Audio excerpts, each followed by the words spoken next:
Minissérie, depois de terminarmos a série na carta do apóstolo Paulo aos Romanos, vamos dar início a uma minissérie no livro de Salmos e vamos nos ater ao gênero do lamento.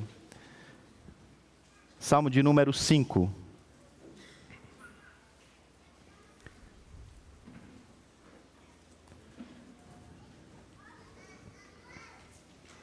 Vamos orar? Ó Senhor, abençoa a leitura da Tua Palavra, abençoa a exposição da Tua Palavra. Dar, ó Deus, que nessa manhã venhamos a ser edificados por Ti mesmo por meio da Tua Palavra. Consola-nos, anima-nos, exorta-nos através da ação do Teu Santo Espírito. Usa-me, Senhor, para abençoar os meus irmãos com a exposição da Tua Palavra. Por isso, peço-te que nessa manhã eu nada seja além do que porta-voz e boca do Senhor. Que o Teu Santo Espírito guie as minhas palavras e que as leve até os corações dos meus irmãos. E que, ó Deus, o Senhor mesmo aplique nas nossas vidas a Tua Palavra para a glória do Teu nome. Ajuda-nos, Senhor, a lamentarmos como redimidos. É o que nós te pedimos. Amém. Para o mestre de música, para flautas, Salmo Davídico. Escuta, Senhor, as minhas palavras, considera o meu gemer. Atenta para o meu grito de socorro, Rei meu Rei e meu Deus. Pois a Ti que imploro, é a Ti que imploro. De manhã ouves, Senhor, o meu clamor. De manhã apresento a minha oração e aguardo com esperança. Tu não és um Deus que tenha prazer na injustiça. Contigo o mal não pode habitar. Os arrogantes não são aceitos na Tua presença. Odeias o mal, odeias todos os que praticam o mal, destrói os mentirosos, os assassinos, os traiçoeiros, o Senhor detesta. Eu, porém, pelo Teu grande amor, estarei em Tua casa, com temor me inclinarei para o Teu santo templo. Conduze-me, Senhor, na Tua justiça, por causa dos meus inimigos. Aí plana o Teu caminho diante de mim.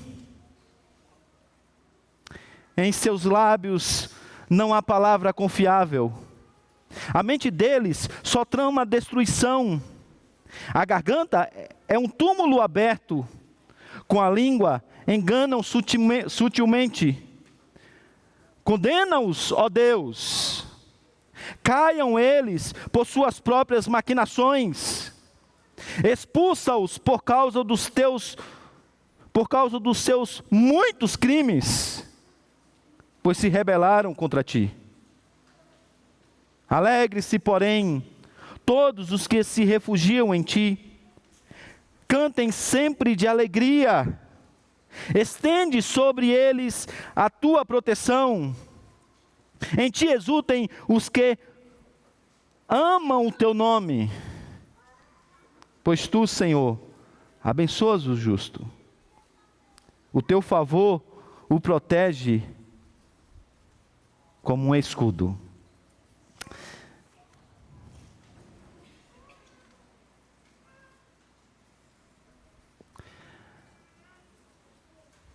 Você deve se lembrar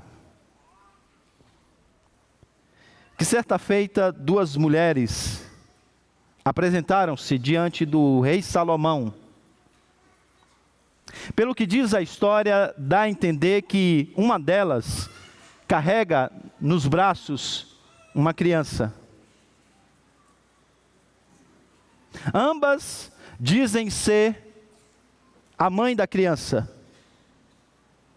Evidentemente, uma delas está mentindo. Salomão, então, tem que julgar a questão. Mas a pergunta a ser feita para nós que não somos da cultura do Oriente Próximo é: o que o rei está fazendo com duas mulheres no seu palácio para deliberar sobre uma questão como essa? Há tantas outras coisas para o rei fazer, tantas talvez estratégias de guerras que ele precisa estabelecer. No entanto, era papel do rei não apenas ser o protetor e o provedor do seu povo, dos seus súditos.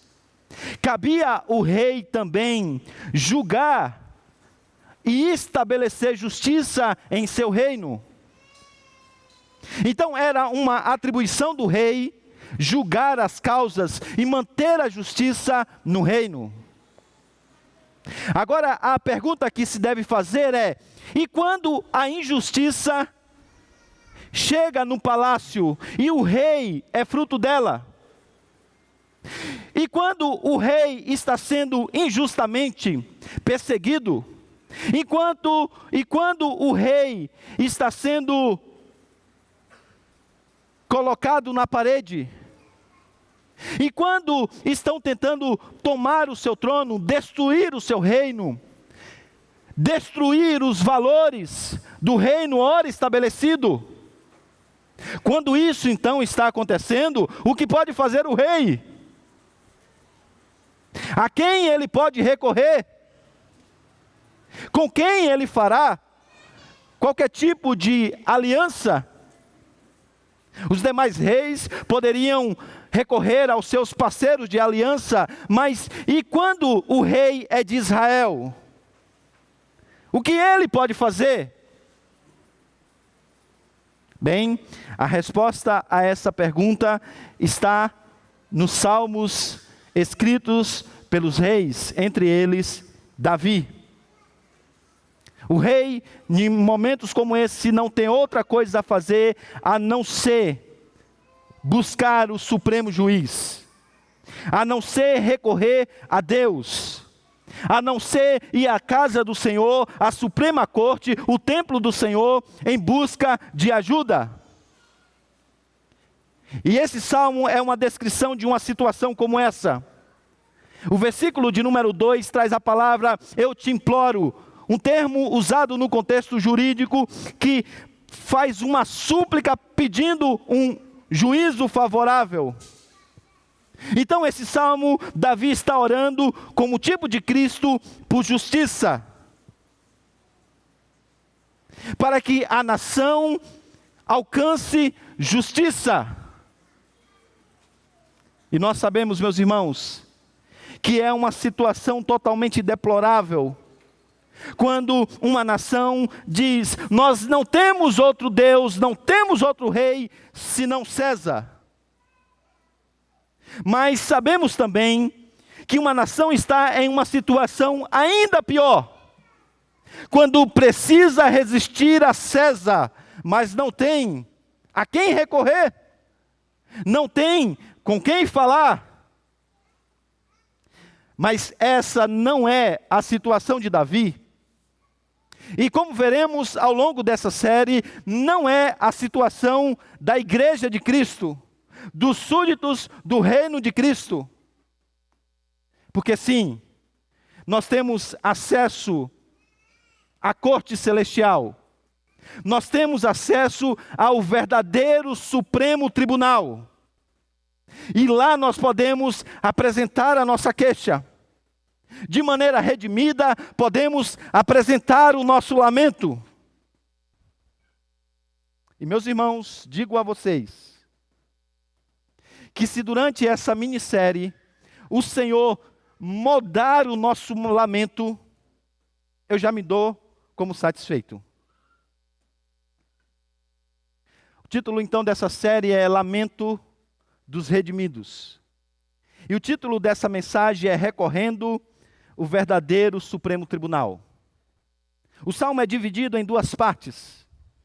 A primeira parte nos apresenta, do versículo de número 1 até o versículo de número 6, as bases para o recurso apresentado nesse Supremo Tribunal do Senhor. Aqui veremos que o Senhor Rei é apresentado como sendo agora o parceiro da aliança.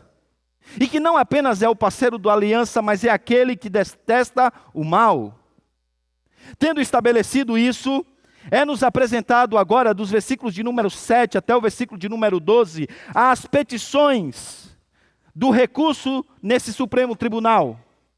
A sustentação oral, por assim dizer, de Davi diante do tribunal de Deus, diante do reto juiz. Agora aqui então Davi vai nos apresentar 3 petições, que estão aí presentes, sobretudo dos versos de número 8 até número 12. A primeira petição é para que o Senhor o conduza na justiça. Depois, para que o Senhor condene os mentirosos. E finalmente, para que o Senhor proteja os justos. Esse é o mapa da nossa mensagem nessa manhã. Vamos então à primeira parte. Quando Davi então agora adentra para o templo do Senhor. O lugar onde ele encontra Yahvé, o rei. E porque ele é rei, lhe é atribuída a ação de julgar. E porque ele é o Senhor dos senhores, ele é o único verdadeiro Deus, então em suas mãos está o verdadeiro poder de julgamento e de decisão. Davi então se aproxima, provavelmente estando na casa do Senhor. E ele então diz: escuta, Senhor, as minhas orações, considera o meu gemer, o meu gemido. Atende a minha oração, Senhor. Atenta para o meu clamor, que agora eu apresento diante do Senhor. Eu te imploro, diz ele, o meu Deus e meu Rei. E como nós veremos durante todo esse salmo, o pedido então que ele fará é um pedido por justiça. No Egito, acreditava-se que o sol dissipava todo o mal. Por essa mesma razão, acreditava-se na Mesopotâmia que o sol era o Deus da justiça, que como tendo a função de dissipar todas as trevas, ele traria a justiça como a luz do sol do meio-dia. Então, se valendo da repetição característica da poesia, Davi então enfatiza a ideia de manhã. De manhã, Senhor, de manhã eu apresento a minha causa. De manhã, Senhor, eu clamo ao Senhor. A pergunta então é, por que Deus então daria atenção a isso? Por que Deus daria atenção a essa causa de Davi, logo nos primeiros momentos do dia? A resposta está exatamente no fato de que ele é um parceiro da aliança. Então, se há injustiça contra o ungido do Senhor, contra o seu reino e os valores do seu reino, a injustiça, em última instância, é contra o próprio Yahvé. E ele sabe disso. Ele sabe disso. Por isso que ele se aproxima com toda a intrepidez diante do Senhor. E a sua confiança em Deus, quanto parceiro de aliança, é tão grande que no final do versículo de número 3, diz que ele apresenta a sua causa, ele vai fazer a sua sustentação oral, e a sua confiança é tão grande, que ele vai apenas se sentar no júri. e aguardar a resposta do Senhor, que ele sabe que será favorável. Por que essa confiança é tão grande? Por que essa esperança é tão grande por parte de Davi? É porque ele sabe que a sustentação que ele fará, um pouco mais à frente do nosso salmo, está fundamentada em uma coisa importante: o caráter de Deus. O caráter de Deus. Davi está confiante no fato de quem Deus é.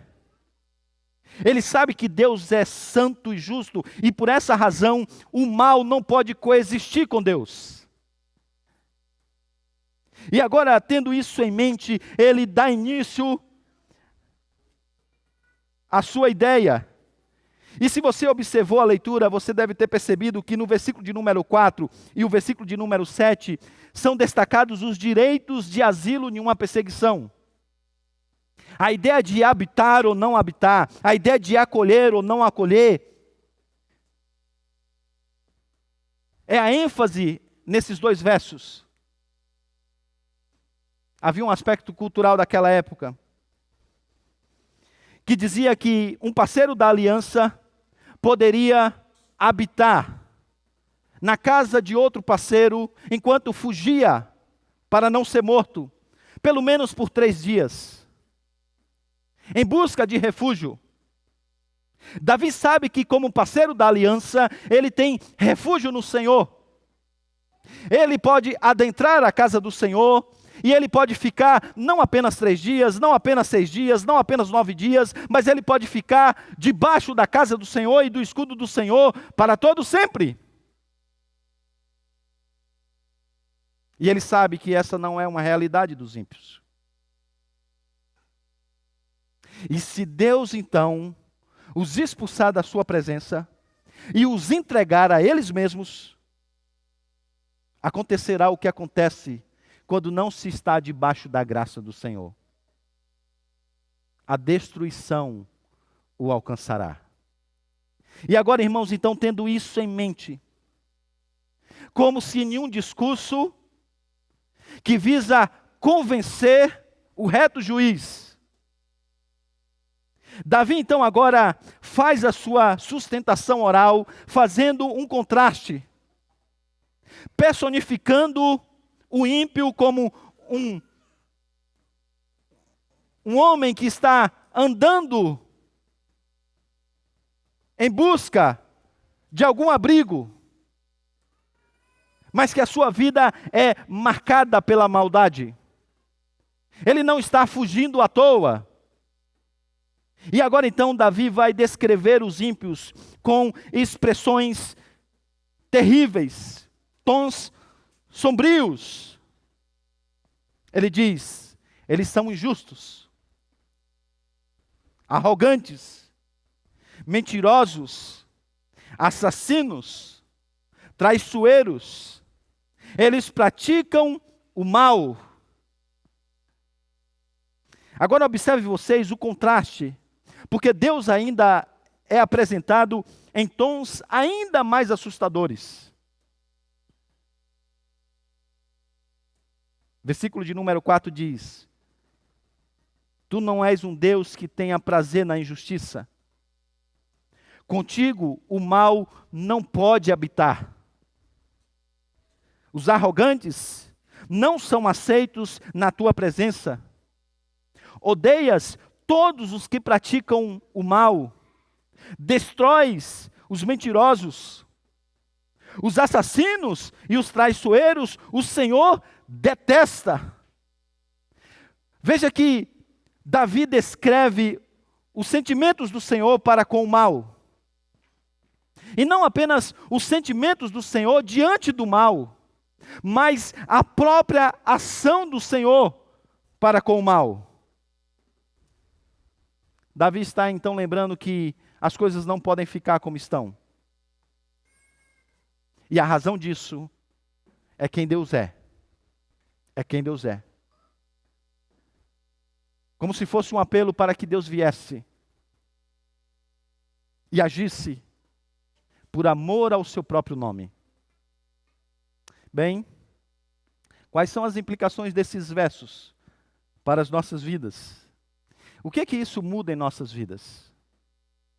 Inicialmente, meus irmãos, precisamos entender que o Senhor abomina o homem sanguinário e enganador. O Senhor não tem esse tipo de sentimento, ou teve esse tipo de sentimento apenas no passado.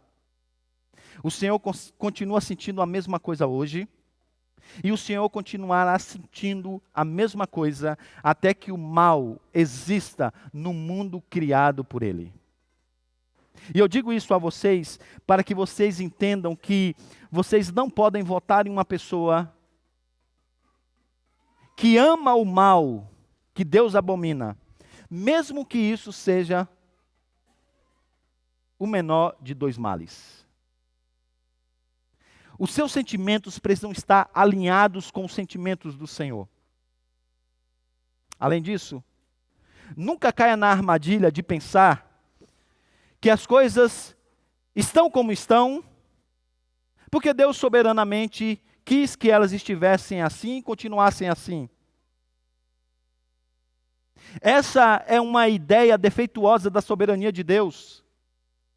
Se você me perguntar se alguma coisa que está acontecendo no mundo, ou que já aconteceu, ou que acontecerá no mundo, fugiu da soberania de Deus, eu vou dizer para você um sonoro não. Não há nada que aconteça nesse mundo que escape do conhecimento de Deus e da soberania de Deus. Agora, como vocês acabaram de ver, e como a Escritura diz, como por exemplo em Gênesis capítulo de número 6, versículo de número 6, o coração do Senhor detesta a maldade do homem. O Senhor se entristece profundamente com a maldade do homem. O Senhor não tem nenhum tipo de prazer com a maldade do homem. Esse é o sentimento que brota em nosso Senhor, quando Ele vê o mal se alastrando por todo mundo. E sabe, meus irmãos, essas são palavras que nós acabamos de ler, duras demais. Sobretudo para aqueles que foram capturados por uma visão de mundo deísta, terapêutico, moralista. Não precisa olhar com muita atenção para perceber que até mesmo muitos cristãos tentam minimizar a ira de Deus e a sua luta contra o mal. Alguns, para deixarem esse salmo, por exemplo, mais palatável, fenderam o Antigo e o Novo Testamento e começaram então a dizer que na velha aliança o caráter de Deus estava mais alinhado com a sua justiça. Na nova aliança, o seu caráter é um caráter de amor, de misericórdia e de graça.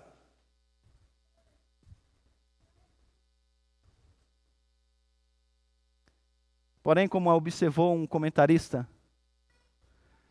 a misericórdia amorosa de Deus nunca deve ser pensada ou descrita de maneira a sugerir que o cristianismo é menos moralmente sério do que o judaísmo.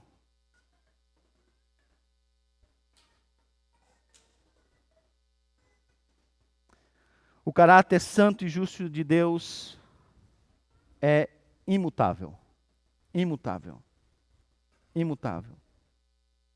Por isso a ideia de tentar equilibrar justiça com o amor de Deus, justiça com a misericórdia de Deus, ira com a misericórdia de Deus, quase que criando um Deus esquizofrênico. Meus irmãos, isso não faz sentido. A grande verdade é que Deus odeia o mal, e Ele está evitando todas as forças do seu ser para destruí-lo. É o desejo do Senhor que a sua justiça cubra a terra como as águas cobrem o mar.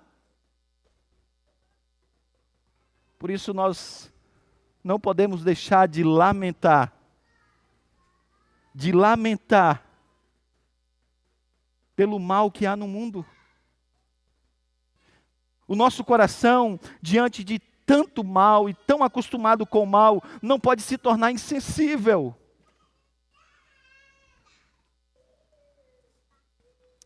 Davi sabe disso.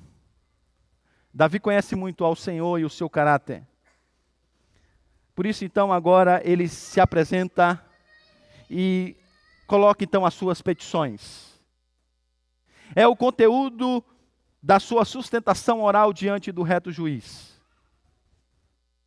Versículo de número 7, então, ele começa fazendo esse contraponto entre ele, que é o parceiro da aliança, e todos aqueles que são seus inimigos. Observe o contraste que já é estabelecido entre a primeira parte do Salmo e a segunda parte. Eu, porém, pelo teu grande amor, estarei em tua casa.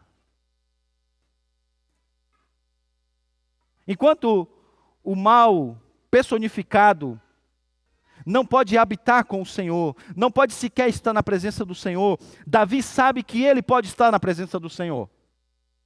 Agora, atente-se para a palavra que ele usa, pelo teu grande amor. O que difere Davi e os seus inimigos não é a maldade nem o seu caráter. Não. O que difere é o fato de ser parceiro de aliança. E essa introdução agora vai lançar luz em tudo que ele vai dizer.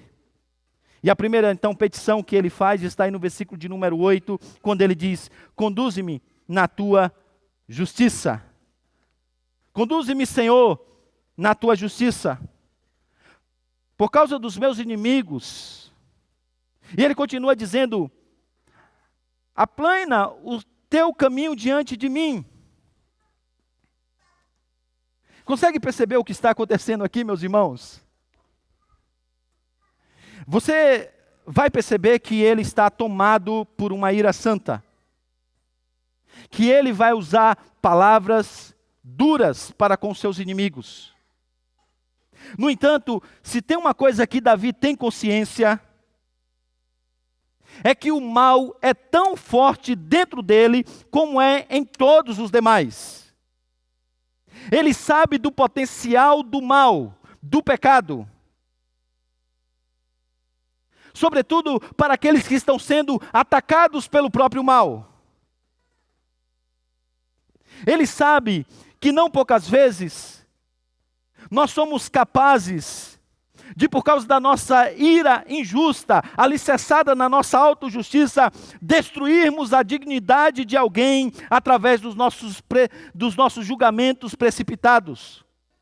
Destruirmos a reputação de alguém através do nosso juízo verbalizado por meio de mentiras e fofocas. Ele sabe muito bem que a nossa arrogância, a nossa iniquidade, a nossa crueldade podem superar a dos ímpios. O homem que está escrevendo esse salmo é o mesmo que foi capaz de adulterar e de assassinar. Não é sem razão que antes de orar imprecatoriamente pelos outros, ele ora por si mesmo. E sabe, meus irmãos, esse é um exercício que talvez nós devamos fazer mais. Em momentos sociopolíticos como nós estamos vivendo, nós somos tentados a precipitadamente pularmos essa parte e já irmos para as imprecações. Orarmos para que a ira de Deus seja derramada sobre os injustos, sobre os ímpios, sobre os que se levantam contra o Senhor. Ao mesmo momento que nos esquecemos da nossa iniquidade, talvez, antes de querer dar uma solução no nosso país e no nosso mundo, devêssemos começar pela nossa própria casa, consertando a nossa própria casa, nos arrependendo dos pecados que estão dentro do nosso próprio lar. Começando suplicando ao Senhor que nos conduza pela justiça, para que sejamos maridos melhores, homens mais retos. Suplicando ao Senhor que nos conduza pela justiça, para que sejamos esposas melhores, mulheres mais piedosas. Talvez antes de orar pelos outros, devêssemos orar por nós mesmos. Devêssemos seguir o princípio estabelecido aqui por Davi. Ele sabe que a chance de responder pecado com pecado é muito grande. Ele sabe que a chance de lidar com esse mal que está à sua volta de maneira ímpia, que o coloque debaixo do juízo do próprio Deus, é muito grande. Então ele começa dizendo: Senhor, eu peço que o Senhor me conduza na tua justiça.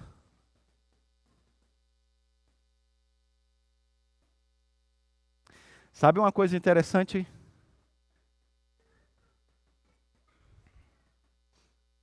É que Davi sabe que as derrotas da vida não se dão pelo fato do inimigo estar presente, mas em Deus estar ausente.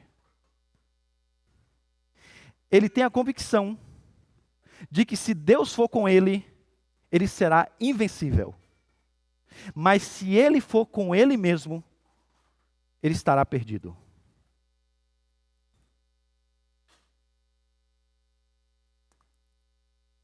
E ele sabe que a coisa que o afasta de Deus é o pecado, é a iniquidade. E sabe, meus irmãos, talvez nós devêssemos pensar mais nisso. Talvez nós devêssemos nos ajoelhar mais e clamarmos ao Senhor para que avive a sua obra em nossas vidas. Para que nos faça caminhar pelas veredas da retidão.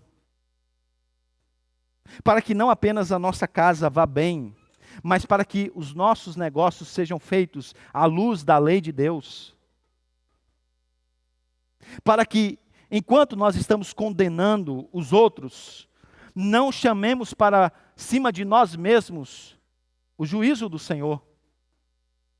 Mesmo que sejam temporários, ainda assim não é a melhor maneira de se viver. Conduze-me, Senhor, na tua justiça, por causa dos meus inimigos. Torna retos os meus caminhos.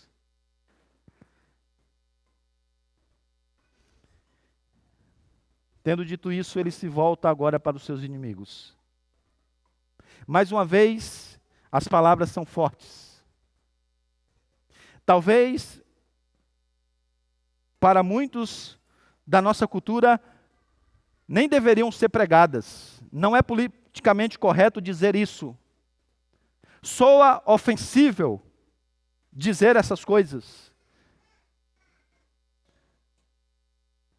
Mas como a nossa preocupação é não ofender a Deus, então não tem muita importância de quem se sinta ofendido. E ele diz: em seus lábios não há palavra confiável. A mente dele só trama destruição. A garganta é um túmulo aberto. Com a língua enganam sutilmente. Condena-os, ó Senhor. Condena-os, ele diz. Caiam eles por suas próprias maquinações. Expulsa-os por causa dos seus muitos crimes, pois eles se rebelaram contra ti.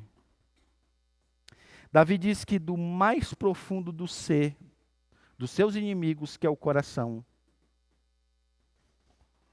eles tramam mal por meio de mentiras e enganos. A metáfora de uma cova aberta apresenta esse aspecto da busca pela destruição que nunca tem fim. Não dá tempo nem de fechar a cova, que eles já produziram mais uma morte. e mais uma morte, e mais uma morte, e mais uma morte. Um grande estudioso da língua hebraica observou que há um jogo de palavras aqui na língua original que aponta para o fato de que esses homens, eles não estão agindo por si mesmos. Que na verdade há alguém que os habita e que agora os usa para os seus próprios desígnios. E nós sabemos quem é. E talvez essa percepção de que há uma batalha que os olhos não veem, devesse pelo menos nos despertar para o fato de que a guerra é maior do que nós imaginamos.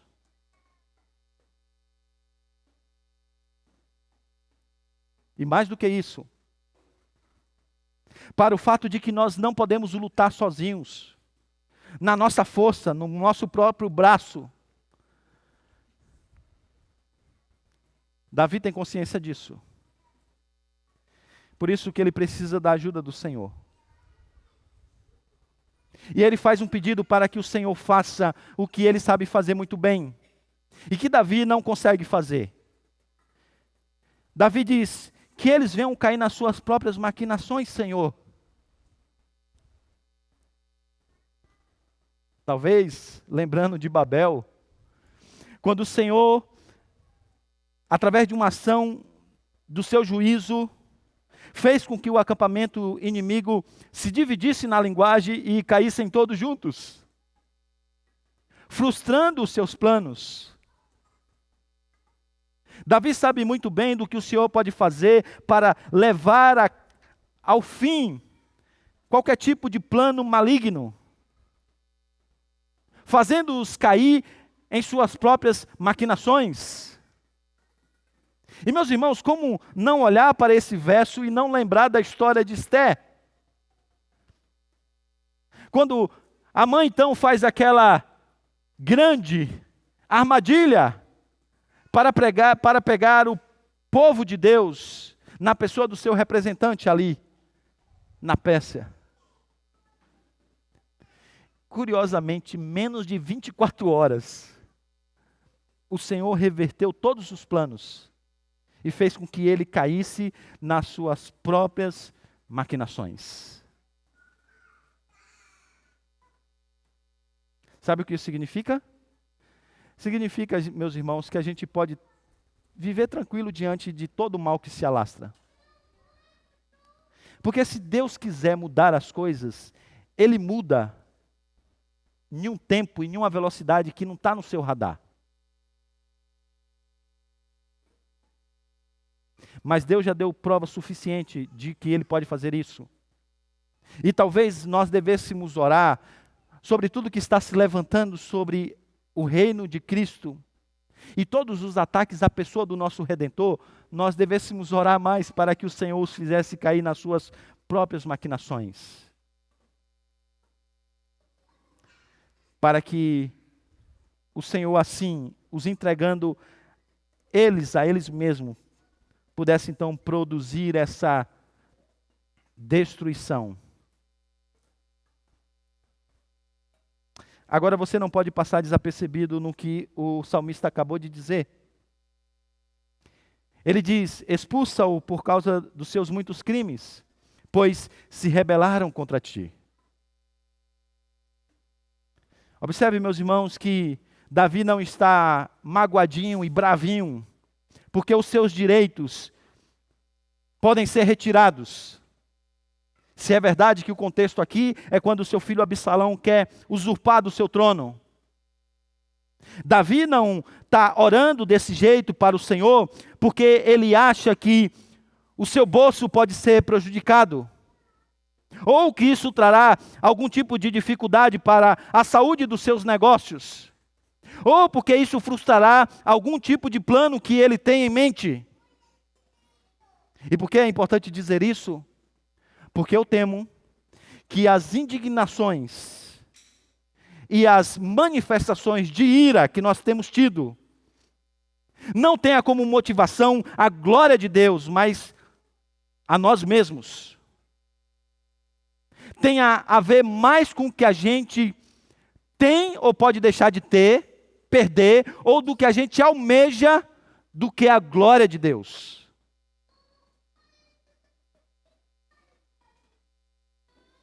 Você deve ficar indignado com a maldade que pode se alastrar no nosso país, não porque isso aqui economicamente um dia pode virar Venezuela,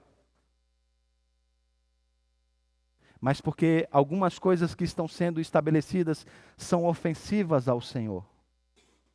Não porque isso pode estragar os seus planos. Agora, pastor, quando a empresa estava indo, o mercado reagindo novamente pós-pandemia.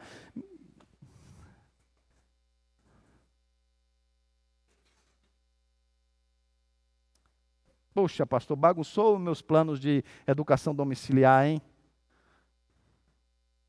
O que será do futuro dos nossos filhos? E por que isso é importante, meus irmãos? Sabe por quê?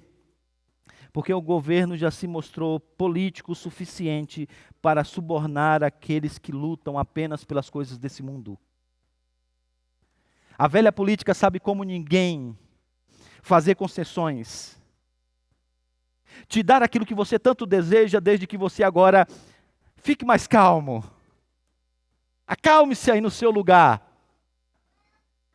Eles sabem muito bem fazer isso.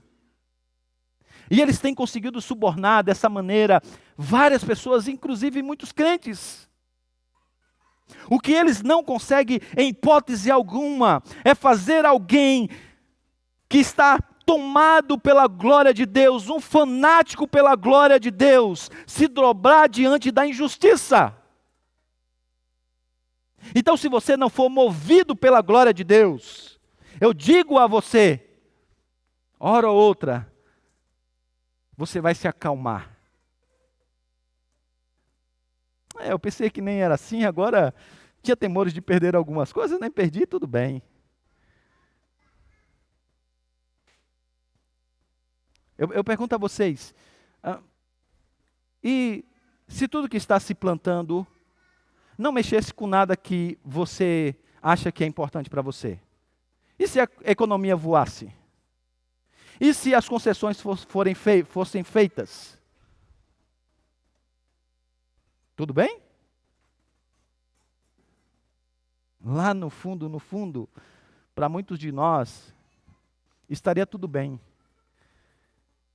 E sabe, meus irmãos, eu não entendo de geopolítica, mas às vezes a impressão que eu tenho é que a dificuldade do conservadorismo no mundo se deu por isso. Por não ter uma motivação mais profunda pela glória de Deus e pelos valores do reino do seu Filho. Talvez aqui esteja o ponto. É como eu disse, se essa série mudar o nosso lamento, eu já me dou por satisfeito. Se você entender o porquê você deve lamentar, eu já me dou por satisfeito. E agora ele então termina, essa é a sua última parte, dizendo: proteja os justos. Alegre-se, porém, todos os que se refugiam em ti. Cantem sempre de alegria. Estende sobre eles a tua proteção. E olha o pedido que ele fez, gente. Se isso for uma realidade na sua vida, você vai ser movido pela glória de Deus. Em ti, isto é, na tua pessoa, Senhor, exultem, se alegrem, os que amam o teu nome. É como se Davi agora estivesse desviando o olhar para as coisas desse mundo e buscando a nossa satisfação em Deus. Quero um momento poder a gente tratar sobre contentamento, que eu tenho percebido que é o pai de muitos outros pecados. Por isso, nos faz contentar em Ti, Senhor, nos alegrar em Ti, Senhor. E aí ele termina então com um pedido: pois Tu, Senhor, abençoas o justo, o Teu favor protege como um escudo. E ele talvez sentasse agora e só esperasse ver o que Deus vai fazer. Quando Martinho Lutero estava a caminho de enfrentar um cardeal da igreja, com acusação de suposta heresia, um dos servos do cardeal disse assim: então, Martinho,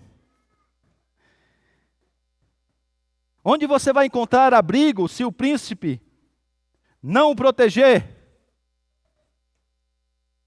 Ele parou e respondeu: sob o escudo amplo de Deus.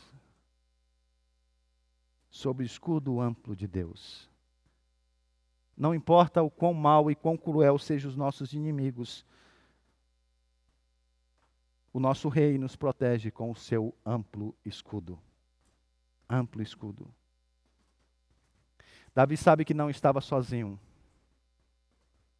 Davi sabe que o Senhor estava com ele para batalhar contra todos esses inimigos.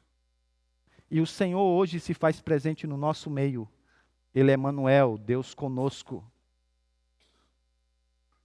Mas, meus irmãos, para que isso pudesse ser uma realidade, o verdadeiro filho de Davi teve que ser abandonado. Os seus discípulos falaram que seriam leais a ele, mas o deixaram caminhar sozinho pelo vale da sombra da morte. Antes disso, um negou, o outro o traiu, de uma maneira que nós nem sequer conseguimos explicar direito. O próprio pai o abandonou de modo que ele falou: Deus meu, por que me desamparaste? E não apenas no caminho da cruz, mas na própria cruz, ele enfrentou todos os inimigos de peito aberto. E ele venceu um por um. Um por um. O inimigo das nossas almas, que está por trás de toda essa rebelião, o próprio pecado e, finalmente, a morte. E porque o verdadeiro filho de Davi foi abandonado com seus inimigos, mas o venceu, agora Deus está conosco.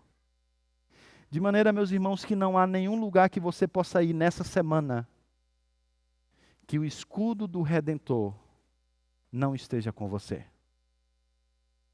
Não há. Não há nenhum lugar que você possa ir nessa semana que o escudo do Redentor não esteja com você.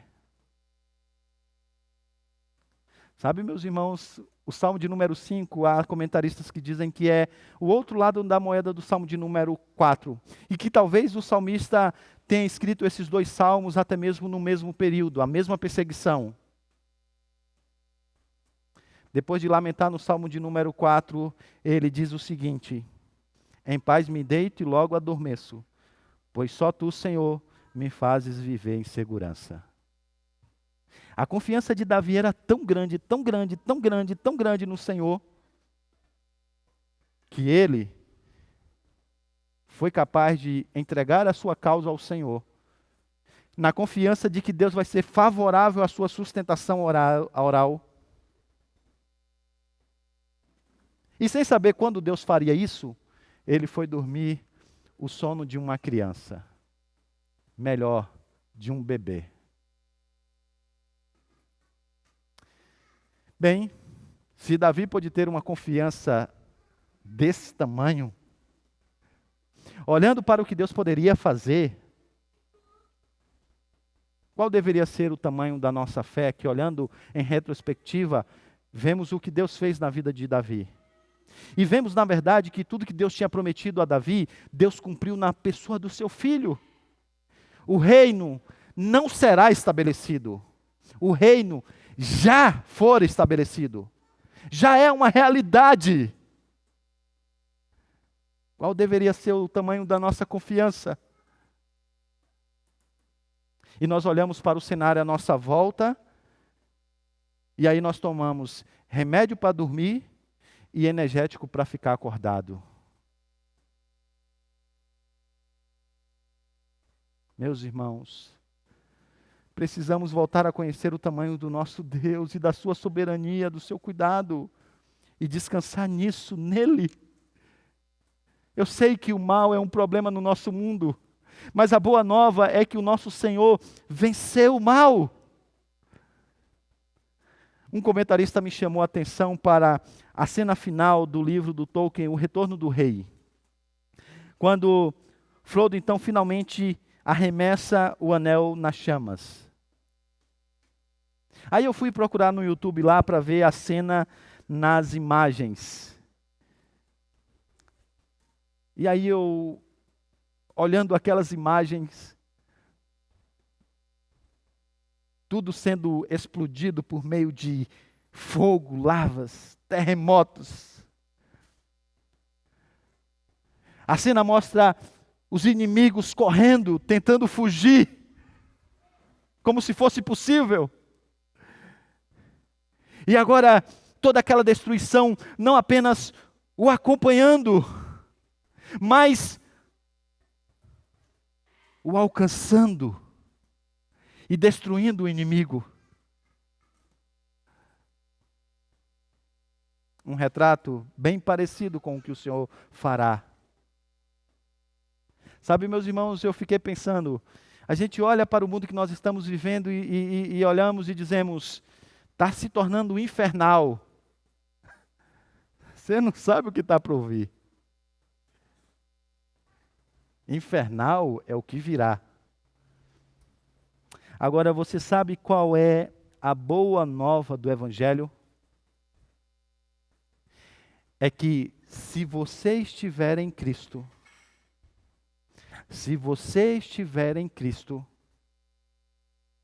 você estará no paraíso quando o verdadeiro inferno começar. Se você estiver em Cristo, você estará no paraíso quando o verdadeiro inferno começar.